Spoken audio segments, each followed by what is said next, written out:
Hey guys, welcome back to Open It and Play. This is Mike, and today we're going to be doing the Ultra Street Fighter 2, the Final Challengers Blanka unboxing and review. I got this guy in Akihabara a couple of weeks ago. He cost 6,380 yen. So it's not a very cheap price, but it is an import figure for Japan. And in Japan, a lot of people have kind of product loyalty. Is that right? Consumer loyalty, product loyalty. Anyway, loyalty to the products here that are Japanese. So you have a lot of people buying basically this company's competition. But they do have some Jada Toys figures for the Street Fighter series because it is a popular enough, what can I say, genre or brand. And so we're going to take a look at this guy. When I was quite young, I went on a vacation with my family to Colorado, and my brother and I visited the hotel arcade. It actually had a little tiny arcade, and they had the Street Fighter 2 game, and they had the Terminator 2 game. I think they were both relatively new at that time. But anyway, we had a lot of fun playing Street Fighter, and actually this is my favorite character for Street Fighter, and Blanka is my brother's favorite character, so it was kind of cool to see him in Akihabara. I just wanted to get him and see what he's like, and I took a look at him already once, but I mainly just prepared things. So we'll open up the box, and hopefully I won't have to cut anything. You know what? Before we open up the box, let's take a look at all the parts of the box. So I think this will focus, but just to make sure you can see all the parts of the box. This is the side artwork that I care less about, and the original artwork there on the back, which is more my style, and the side here.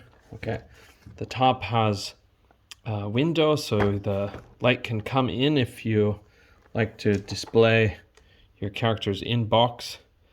It's not usually my style, you could guess it with a name like Open It and Play, but okay, let's get him out of the box. Like I said, I already cut the little plastic tabbies inside, so he will be able to come out easily. Usually when I take my Jada figures out of their box, I always do it in the same way, but we'll start with the accessories first. Let's take a look at these. We've got the little electrical effects. So if you don't know about Blanka or Blanka, he has the power to basically imitate the electric eels, and I think he's based in the Amazon. So it's supposed to be he observed the eels, or maybe he was experimented on. I think there's a variety of explanations by this point in time, because they kind of remake the story for some of these older characters. But anyway, these electrical effects are very cool. They're made of a soft plastic, so if you were to step on this, it won't stab a hole into your foot like some of the effect pieces from other companies. So I like the way that they colored them. They get lighter at the top, and they're safe. That's a very important thing. So I'm going to put those off to the side for now, and get his tray out. Actually, I'll keep his tray in. We got to pop off this little extra part. Okay, so he comes with an alternate head, and for this head, hopefully you can see that. For this head, he's kind of doing a growl or a bite. I think if I remember right, some of his moves, he can actually do like a little bite attack. But this hair, I wanted to mention, feels really soft, really malleable. So it's going to be very easy to get him into a pose because the hair is very flexible. They did that in multiple layers, so it looks really good. So think Blackheart from the Marvel Legends line, except better quality. it's a softer material, but it's more practical because it's very flexible. Okay, and he has these alternate hands. Let's see if I can get this to focus on them. Maybe it's not too bad. Okay, hopefully. So they're kind of like a gripping or a little bit of a scratching pose. Open, and the figure himself will get out of this box. It's gonna be okay, not too hard. Okay, so here he is. And sorry, this is having a hard time to focus again. Okay, I'll lock the focus at this place. Okay, you're gonna see a sunbeam come in because it's that time of day again. It's always that time of day when I review. It's kind of a bummer. But okay, so you can see his face resembles the artwork very closely from the original game, and he's got that soft hair again. He's got this weird body hair thing, but that's part of the character design from the old days. That's the thing with Street Fighter that I'm not a big fan of, but okay. And then he has these little chain, what can we say? Ankle cuffs, I guess. They don't have an actual chain on them, but they're made to where you could actually hook something on if you wanted. Is that focused? Okay, not too bad. Yeah, so, and he has, like the other Jada figures, kind of a softer, rubberier crotch, but it's going to allow for a very good posability, I think. Okay, and we kind of got the aesthetic of the figure. He's got nice broad shoulders. He's relatively big. I'll compare him to the other figures, but you can see a little bit there as a sneak peek. But yeah, he's kind of a big guy. So let's take a look at his articulation real quick. Okay, I'll try to get this in a fixed position. Okay, all right, maybe there. So he has a neck that is a dumbbell joint, and it's nice and rounded out inside there, if you can see that. Oops, wrong way. You can see around the edges here. But that part, here comes my sunbeam. Sorry, just a second. Oh, this is so annoying. I don't know if that will help, but it might help for a while.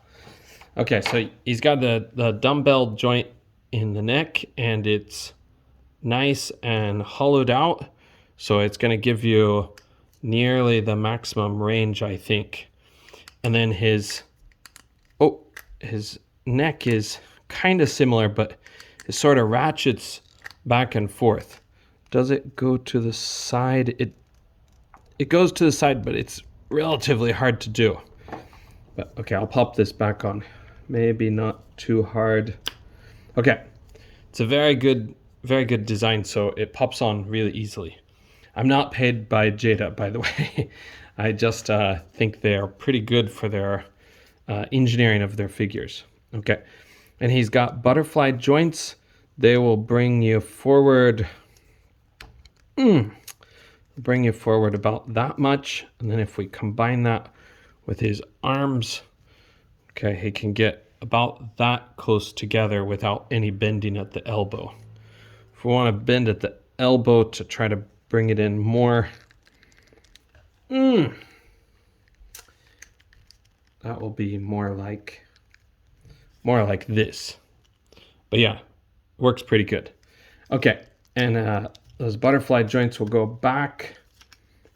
It'll go back that far, so it's quite a ways.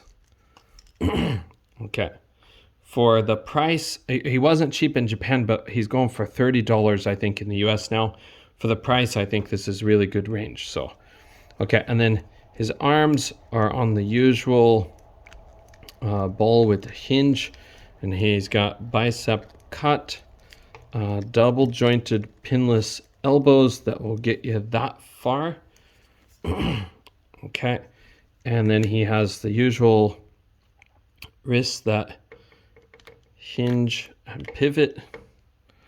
Okay, and for his not ab crunch, oh my goodness, his diaphragm joint and his waist joint together, they'll get you down about that far, and they'll get you back about that far. And you know what? I realized I didn't check how far his head can go. When he can look down that far, and he can look up. Wow, he can look up a lot. Just like that. So that looks a lot like the game too. Okay. Side to side and attitude. Okay. And he can kick up that high. So that's very good. Greater than 90. He can kick back about that far.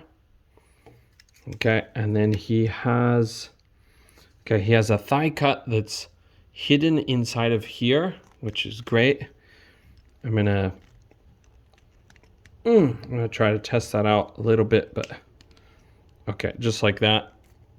Sorry, he's really stiff, so I'm kind of I'm trying to get him loosened up a little bit. Okay, his double jointed pinless knees will get you back that far, and then he has a little ankle cut, like a boot cut, except it's sort of hidden under there. It actually hides under the fur in the front, or the body hair. And this thing kind of helps hide it too. But okay, and then his ankle joints will hinge and pivot too. Okay, so really overall great engineering on this guy, I think. Trying to get him, he can curl up that far. That's incredible. That's better than Spider-Man. Okay, and he can go back without bending those joints. He can go back that far. Holy cow. Okay, so yeah, he's a really well-engineered figure. It's a really good design, I think. Okay, and let's see some quick comparisons. First, we can put him with his electricity. Now, he does kind of bend down and have these open hands when he does that pose, but I'm not going to do it right now because restrictions on the time. But we'll compare him. So we've got his effects out of the way. We'll compare him to some other figures. So here he is next to DJ. If DJ will stand up. Come on, DJ. Okay, there we go. And here he is next to Guile. Okay, so you can see, oh my God, it's completely out of focus. I'm sorry. It was locked. Here he is next to DJ. Here he is next to Guile. Okay, they were kind of off center. I'm sorry. Okay, and if we get Cammy in here, wow. If we get Cammy in here, we'll switch DJ out off to the side a little bit. Okay, so you can see he kind of dwarfs Cammy, but it's pretty realistic, I think. Often in the game, he's kind of crouched a bit, so he doesn't look quite as tall as he does here.